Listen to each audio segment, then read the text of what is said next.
Alors bonjour à tous, bienvenue pour cette nouvelle vidéo. Aujourd'hui, j'ai la joie, le plaisir d'inviter Catherine Gros.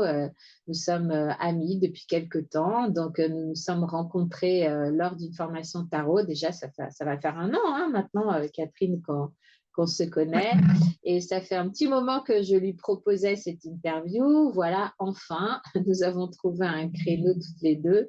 Donc, je suis ravie de cet échange avec toi, Catherine. Et je vais te laisser te présenter. Juste, voilà, je peux dire que Catherine, tu es coach et facilitatrice. Donc, tu peux nous en dire un petit peu plus sur toi, déjà dans un Mhm, premier temps, et ton activité par la suite. mhm. Ok. Alors, le coaching, ça va faire une vingtaine d'années que je suis coach. Et la facilitation, c'est quelque chose de plus récent. Ça a une dizaine d'années. Et c'est une technique et des outils différentes pour animer des groupes et des collectifs, notamment dans tout ce qui est transition, tiers-lieux, ou des choses comme ça. Voilà. Donc, D'accord. accompagner les hommes et les groupes à devenir plus coopérants, résilients et durables. Voilà. D'accord. Donc, dans ta petite besace, tu as plusieurs outils. Donc, quels sont les outils que tu utilises en fait en général? Hmm. Alors, en coaching, c'est vrai qu'il y a énormément d'outils. Euh, les derniers outils en date sur lesquels je me suis spécialisée, c'est effectivement déjà les constellations familiales et systémiques. Mhm, mhm. Même si j'avais déjà visité ça il y a une vingtaine d'années dans mes toutes premières formations en coaching, avec la PNL, la Gestalt thérapie, l'hypnose, le FT, etc. On avait un petit peu survolé Mhm. les constellations et je me suis vraiment plongée là-dedans d'une manière beaucoup plus large il y a 3 ans de ça. Et j'ai découvert à quel point l'outil était fantastique sur des sujets de choix, sur des sujets de clarification, de prise de hauteur. Et c'est un outil vraiment formidable. Et le deuxième outil plus récent, c'est le tarot, avec Oui. l'usage des archétypes ou des arcanes du tarot pour avoir une focale et une vision plus large, plus symbolique d'un sujet. Ça nous permet vraiment de prendre de la hauteur et d'avoir une lecture presque théâtralisée de ce qui se Mhm. joue pour nous. Et j'ai trouvé ça génial. Après, les autres outils, c'est pour le groupe en intelligence collective, c'est tous les outils de facilitation Mhm. avec l'analyse en permanence de notre propre posture. Mhm. Si je ne suis pas bien dans un collectif, plutôt que de remettre en cause le collectif ou l'autre au sens large, je vais aller chercher chez moi ce qui se passe, Mhm. ce qui fonctionne bien ou pas, et comment moi je me sens dans le groupe et dans le collectif. Et Mhm. cette forme d'introspection permanente et j'observe ma propre posture pour savoir comment je suis dans la coopération, ce qui se passe chez moi, quand ça se passe bien ou quand ça se passe pas bien, ben, c'est ma variable d'ajustement, moi dans le groupe. J'ai trouvé Mhm. ça. Ok. Et donc, j'ai vu aussi que tu fais des ateliers de quoi? Comment ça? Le nom m'échappe. Tu fais des ateliers du rire. Non, c'est pas ça. Tu fais des De la ateliers. joie, Ah, voilà. de la joie, mais oui. Et Merci. alors, c'est quoi ça? Atelier de la joie. Je trouve on est dans une période en ce moment hein, où les situations et les enjeux sont assez lourds, assez pesants. On le voit à plein de niveaux. Je ne vais pas m'attarder là-dessus. Moi, ce qui m'importe justement, c'est de réveiller encore une fois cette posture de joie. C'est Mhm. d'aller chercher ce trésor au fond de nous-mêmes, cette capacité à réveiller cette nature profonde, comme une espèce de source à l'intérieur de nous et d'aller l'activer. Et donc, j'ai lancé cet été les premiers ateliers de la joie avec une thématique un petit peu fantastique autour Mhm. d'Alice au Pays des Merveilles, le Châtelier Fou, ou plus tard Hercule Poirot, ou d'autres univers comme ça, pour, euh, pour être dans le partage, dans une forme de théâtralité, encore une fois, Mhm. de nos émotions, une mise en scène, et puis des accessoires ou des costumes ou des décors qui naturellement viennent réveiller cette joie. Voilà. Voilà, réveiller le côté enfant, en fait, c'est ça? Notre côté un peu enfant, joueur. aussi. Et comment Ouais. ça se passe alors concrètement? Donc, il y a quelques personnes, j'imagine. Vous êtes des groupes de combien? Alors, on est un groupe entre allez, 6 et 10 personnes pour que ce soit D'accord, pertinent. ok. On- Ça peut se faire sur 2 heures, 2, 3 heures. C'est Mhm. des exercices, ou alors sur une demi-journée, une journée entière ou plus. Je pense qu'il faut faire différentes formules pour que les gens puissent simplement d'abord goûter, voir à quoi ça répond, quel appétit ça peut déclencher. Et après, on peut faire une demi-journée ou une journée entière ou plus. Et ça consiste en fait, c'est aussi un processus d'intelligence collective, encore une fois, parce que on va s'observer soi-même dans des souvenirs où on a expérimenté la joie, nos joies d'enfance, justement, dont tu parlais tout à Mhm. l'heure, des joies plus personnelles, ensuite la capacité ou la façon qu'on a de parler de notre joie à quelqu'un en binôme Mhm. et en groupe, de voir comment on peut nourrir la joie chez l'autre, comment le retour de l'autre peut nourrir à son tour notre propre joie. Si en la partageant, est-ce qu'elle grandit davantage? Et donc, c'est Mhm. des jeux, des mises en situation, des réflexions, des temps de méditation, des exercices genre Word Café ou les chapeaux de Bono, bref, plein d'outils de coaching habituels D'accord, et avec des parenthèses de tea time, de choses plus ludiques et plus fun pour ok, mettre un peu de légèreté. ok.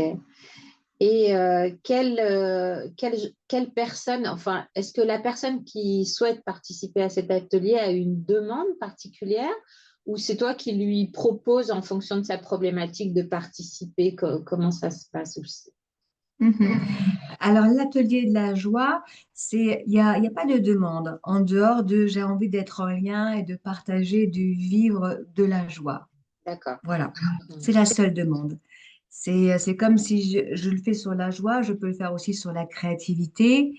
Mhm. Je le fais aussi, par exemple, sur des petits déjeuners bien-être entre des entrepreneurs qui travaillent dans le secteur du bien-être pour qu'on puisse coopérer, se nourrir les uns les autres. D'accord, ok. Mm. Donc, est-ce que c'est très, oui, c'est l'approche est différente de la constellation familiale parce que c'est pas forcément pour régler une problématique, Non. c'est plus une notion de partage.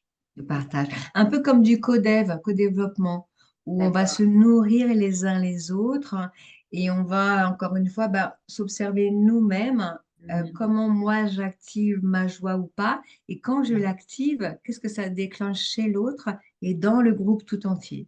C'est une espèce de D'accord. danse entre la joie intérieure, une joie collective, l'intérieur, et voir comment ça fait bouger les choses. Ok, ok. Et donc, j'aimerais bien qu'on parle un petit peu plus de constellation familiale aussi, parce qu'en fait, on en parle là comme si tout le monde connaissait. Bien sûr que voilà, c'est connu enfin, de plus en plus, on va dire. Voilà, les gens en parlent. Mais toi, l'approche que tu as avec la constellation familiale, voilà, tu t'en sers comment? Mhm. J'aimerais bien que tu en dises un petit peu plus, si tu veux bien. Oui, avec plaisir. Euh, La constellation, déjà, moi, j'aime bien pratiquer et en individuel et en collectif. En Oui. individuel, je trouve que, encore une fois, la symbolique des éléments qu'on pose sur l'échiquier, puisque moi je travaille avec un échiquier, elle est fantastique. Mhm. Je travaille avec des petits personnages anciens de Kinder Surprise. Et quand je Ok. tire toujours au hasard ou à l'aveugle, j'aime beaucoup travailler comme ça, je trouve que l'aspect raconte énormément de choses. Mhm. L'aspect du Playmobil ou du... Voilà, Mhm. c'est déjà une mine d'informations. Ensuite, quand je fais du groupe, on- mais il y a plus d'interaction, plus d'effets de retour. Je trouve que c'est, encore une fois, une théâtralisation de la problématique, mais Mhm. théâtre dans le sens théâtre pays du vrai, pays du réel. Mhm. Euh, c'est c'est une façon de mettre en scène, de mettre en situation ce qui se joue de manière inconsciente. Bon, je ne vais pas rentrer dans tous les détails non plus, Non. mais moi, ce que j'adore, c'est toutes les facettes créatives que ça peut prendre. Mhm. Euh, il m'est arrivé la dernière fois d'avoir une toute jeune femme dans une constellation de groupe et il nous restait un petit peu de temps et je lui ai dit, allez, lance-toi, qu'est-ce que tu aimerais savoir, c'est quoi ta question? Et il y avait une question de choix d'orientation. Et très rapidement, on a fait à l'aveugle les différentes options entre telle carrière, telle carrière, telle carrière. Et le ressenti qu'elle a eu et que les représentants des différentes options ont eu était d'une clarté, d'une fluidité, mais juste incroyable. Ah ouais. Et quand les retours de chaque représentant ont été dits, il n'y avait plus l'ombre d'un doute. Mhm. Elle avait toutes les réponses sur ça à tel moment, ça à telle condition, ça non, etc. On se dit, waouh, j'ai eu les mêmes réponses dans des choix amoureux, dans des constellations. Ok. Et des hommes qui hésitaient entre des relations orientées un peu plus ou sur le physique ou sur les sentiments ou comment conjuguer les deux, etc.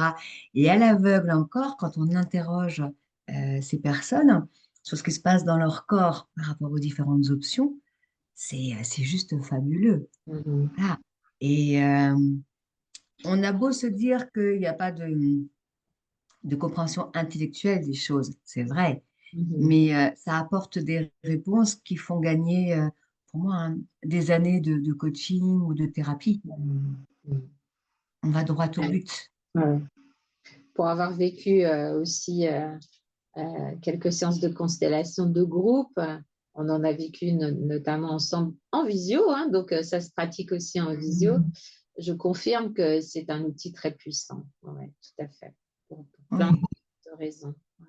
oui. Passe dans le corps, tu peux pas jouer, quoi. C'est vraiment, il y a un ressenti et il est là, il faut faire avec, quoi. C'est clair. Mais oui. Mhm. Et je pensais, tu vois, que au début, hein, que c'était un petit peu réservé à des gens extrêmement réceptifs ou intuitifs Ah oui. et qui avaient des informations un peu, parce qu'ils avaient vraiment travaillé sur une forme de clarté des perceptions ou de je reçois et je me débarrasse de mes pensées, de mes filtres, de mes interprétations ou traductions, etc. Au début, j'avais un petit peu peur de ça, Mhm. de la confiance que moi-même je pouvais accorder en tant que constellatrice au ressenti des gens. Et ça vient interroger sur soi, hein, est-ce que je fais confiance dans le ressenti de l'autre? Ouais. Et, euh, et en fait, quand on travaille avec des gens très confirmés, qui ont l'habitude d'avoir beaucoup d'informations corporelles, ou des gens qui n'ont jamais fait ça, je trouve qu'à partir du moment où ils prennent le rôle de représentant, il y a quelque chose de magique qui opère. Mhm. Le fameux chant qui sait. Euh, et à partir du moment où les gens prennent un rôle, eh bien, les informations viennent à eux, quelle Ouais. que soit la personne. Et ça, c'est magique, parce que c'est Ouais. pas réservé à une forme d'élite ou de gourou ou de je ne sais quoi. Ouais, C'est ouais. vraiment pour tout à chacun. Ah ouais, ouais. Donc toi, tu as déjà eu le cas justement de personnes qui sont venues peut-être un peu contraintes et forcées par leurs proches ou non, qui sont venues par curiosité mais qui doutaient. Tu as eu Mhm. déjà ce cas-là? Oui, j'ai eu des gens mais qui, en général, c'est souvent des gens qui ont fait une constellation individuelle, donc ils savent un petit peu à quoi s'en tenir. Et il y a D'accord. une progression. J'ai fait une individuelle, maintenant je veux le vivre en groupe pour aller plus loin dans ma problématique et dans des retours surtout. Et, euh, et en, En fait, en groupe, j'ai eu des gens qui venaient en disant, bah oui, je veux aller plus loin, et d'autres qui n'avaient jamais fait ça, mais qui venaient un petit peu pour faire du remplissage ou presque pour me rendre service, en disant, Catherine, allez, j'ai rien à faire le jour-là, avant d'aller faire tel marché de Noël, je vais venir participer à tel concert, comme ça, moi, je verrai ce que tu fais. Et, ben, encore une fois, tirer au sort ou pas, peut-être que dans les deux cas, c'est valable, mais le rôle qu'ils incarnaient pendant la constellation n'est jamais le fruit d'un hasard, hein. Et le rôle qu'ils incarnaient, pour moi, était très riche de sens. Mhm. Et donc, même dans ce cas-là, la personne qui vient un petit peu en touriste ou en consommateur de la constellation, ça dit encore quelque chose. Mhm. Autre chose. c'est comme une constellation qui s'arrête uniquement à la photographie de départ, sans qu'on aille faire vivre et faire évoluer le système. On Mhm, peut juste mhm, s'arrêter à la photographie de départ. Ça m'est arrivé plusieurs fois et ça permettait de mettre en évidence tout de suite, euh, mais avec qui le problème était directement intriqué. Par exemple, un grand-père qui était positionné juste à côté du gros problème de la personne. mhm, Ou mhm, alors une petite sœur qui faisait un croche-pied à un truc qui était une ressource de la personne. mhm, Et mhm. là, ben, rien que de voir ça, ça Ouais, dégage, ça. Et ouais, il y a des gens pour qui c'est déjà trop, c'est stop, on arrête là. Bon, ok, on arrête là. ouais, ouais. Et j'ai une petite question qui me vient là. Donc, par rapport à une problématique justement familiale, on va dire, euh, imaginons qu'une personne, parce que j'ai eu la question dernièrement, donc Mm. par rapport à une personne qui se sent pas bien au sein de sa famille, etc., et qui souhaiterait que la famille fasse un genre de, pas constellation, mais genre c'est une thérapie familiale, voilà, le mot ne me venait pas, et dont les membres sont complètement contre, ou en tout cas fermés, genre non, c'est un problème. Tu, toi, tu préconises ça, que la personne fasse une constellation, ça peut l'aider, parce que parfois, bon, je connais pas bien le problème, mais voilà. Est-ce que c'est elle qui a du mal à trouver sa place et qui jette un peu la pierre à Père Paul Jacques? Ou alors, Mhm. est-ce que réellement c'est un problème de communication et ça peut régler ce genre de problème? Mhm. Mais je pense que c'est la question de fond, hein, de tous les travaux, de tout le travail thérapeutique ou coaching ou accompagnement qu'on peut faire, tous. C'est la limite de ce que l'on propose. Et je pense que notre métier à nous, c'est d'agir pour une personne. On Ouais. n'agit que pour elle. Et en aucun, la seule personne ou les seules lignes qu'on peut bouger, c'est sur soi-même, Mhm. c'est pas sur les autres. Mais en se bougeant soi-même à Voilà. l'intérieur de soi, Ouais. eh bien, il y a un effet papillon qui fait que ça va bouger Mhm. les lignes ailleurs. Ouais. Si je suis en tension terrible avec une ou deux ou 10 personnes, peu importe, on va pas soigner les 10 personnes avec lesquelles je suis en tension. On va soigner la personne qui est en tension avec tous ces gens et on va essayer d'aller libérer les points d'accroche, d'hameçonnage à Mhm. l'intérieur d'elle qui font que ces tensions ont tellement de prise. Mhm. Oui, c'est ça. On sait bien que quand on agit sur soi, automatiquement, il y a des synchronicités qui se mettent en place et Mm. ça fait bouger les lignes. Ouais, tout à fait. Oui, ça fait Ouais. bouger les points d'accroche. Ouais.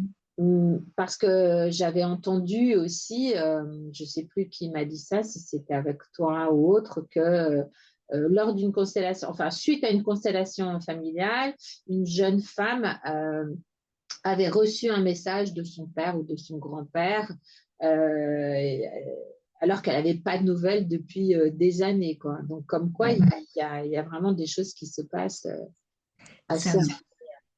complètement. Parce qu'à partir du moment où il y a quelque chose qui se dégage chez la personne qui est constellée, Mhm, euh, on ouvre un tiroir de ben, comment elle mhm, fonctionne ou elle est par mhm, rapport à cette situation ou cette personne. Et quand on libère ce point d'accroche ou ce point douloureux ou ce lien toxique ou d'autre chose, eh bien, il y a une place qui est libérée. mhm, Ça fait de la place. Et cette place, on la remplit par quelque chose de plus sain, de plus harmonieux, de plus équilibré, de plus paisible. Et cette place, elle va dégager mhm, cette mhm, paix, ce sentiment, etc. Et forcément, ça va émaner et ça va mhm, changer ce qui est en face. mhm. Et ce qui est en face, ben, ou ça va l'éloigner davantage, ou le laisser au même endroit, ou le ramener à soi, peu importe. Ça, c'est le système et le champ qui va en juger. Mais ce qui compte, effectivement, c'est la nouvelle énergie que ça va proposer pour la personne. Ouais, c'est ça. Non, c'est super intéressant. Ouais. Euh, donc, je voulais qu'on aborde aussi, parce que j'aime bien, tu sais, on en a parlé, quand la personne interviewée raconte un petit peu aussi, donne un petit peu d'elle-même sur une Mm. problématique, un blocage, quelque chose que tu as résolu ou qui est en cours de résolution.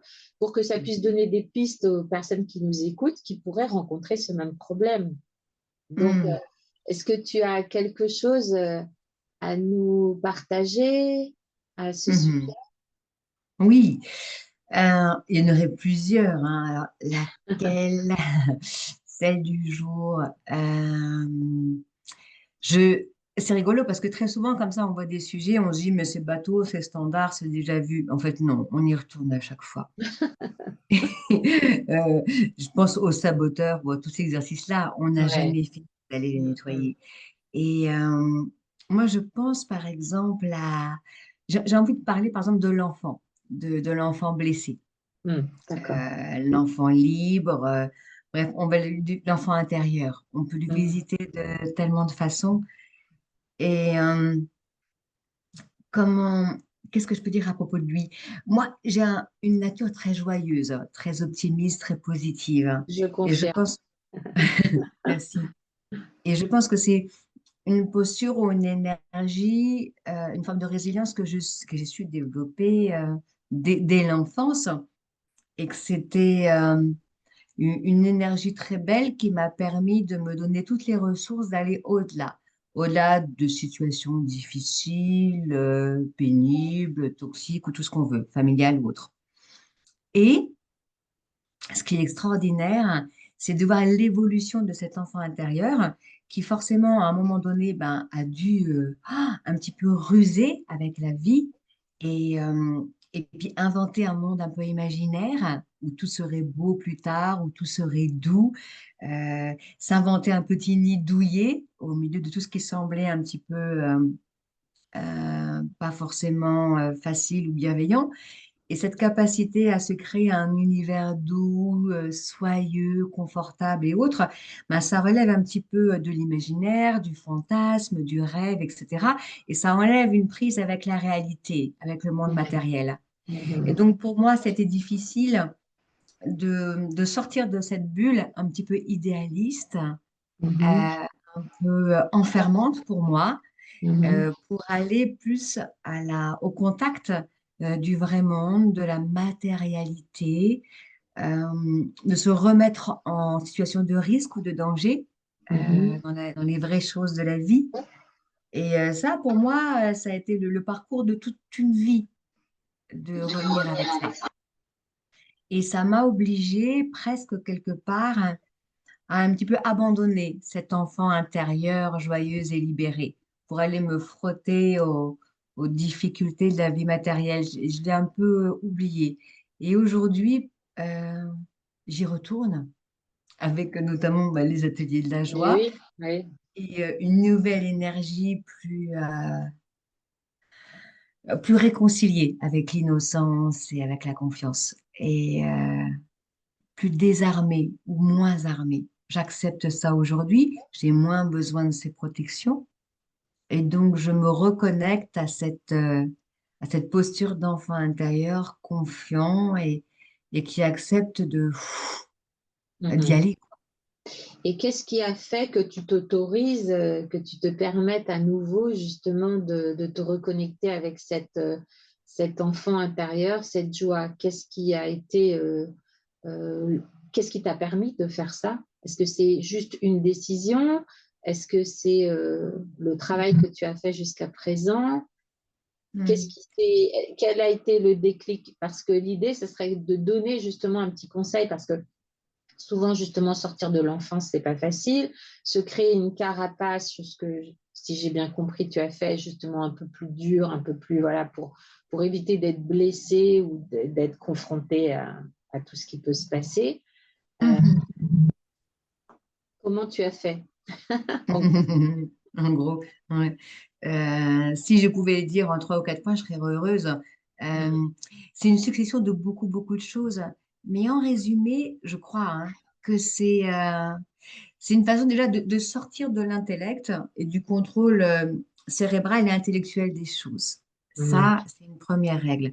Parce que j'aime beaucoup analyser, comprendre, décortiquer, faire toutes ces choses. Et le renoncement à cette dimension-là, il est déjà essentiel.